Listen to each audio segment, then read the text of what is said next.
અમદાવાદના હાટકેશ્વર બ્રિજ નજીક આવેલા લગભગ 150 મકાનોને તોડી પાડવાની અમદાવાદ મ્યુનિસિપલ કોર્પોરેશન દ્વારા જારી કરાયેલી નોટિસ સામે આમ આદમી પાર્ટીએ તીવ્ર વિરોધ નોંધાવ્યો છે.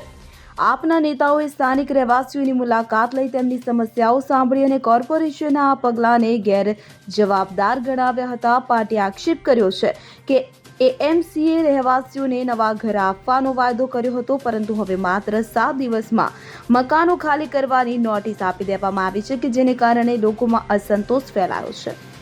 આપના નેતાઓએ પ્રશ્ન ઉઠાવ્યો છે કે જો કોર્પોરેશનને વાયદો કર્યો હોય કે ઘર તોડતા પહેલા નવા ઘર આપવામાં આવશે તો આ વાયદાનું શું થયું?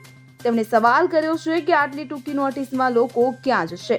આ ઉપરાંત આપે ભાજપના નેતાઓ પર આક્ષેપ કર્યો છે કે તેઓ ઠેર ઠેર ગેરકાયદેસર મકાનો જે બાંધકામો છે કરીને બેઠા છે, પરંતુ કોર્પોરેશન તેમની સામે કોઈ પગલાં લેતું નથી. આ બાબતને લઈને પાર્ટીએ ચેતવણી આપી કે જો એએમસીએ લોકોના ઘર તોડવાની કામગીરી શરૂ કરી તો આપ આંદોલન કરશે. આ ઘટનાએ સ્થાનિક રહેવાસીઓમાં ભય અને અનિશ્ચિતતાનું વાતાવરણ ઊભું કર્યું છે. આપે માંગ કરી છે કે જ્યાં સુધી રહેવાસીઓને નવા ઘર નહીં આપવામાં આવે ત્યાં સુધી કોઈ ઘર તોડવું ન જોઈએ. આ મુદ્દો હવે રાજકીય રીતે પણ ગરમાયો છે, કે જેમાં આપ અને ભાજપ વચ્ચે આરોપ પ્રત્યારોપનો દોર શરૂ થયો છે. Bureau report CN24 news. હવે જુઓ દેશ દુનિયાની તમામ ખબરો તમારી આંગળીના ટેરવે.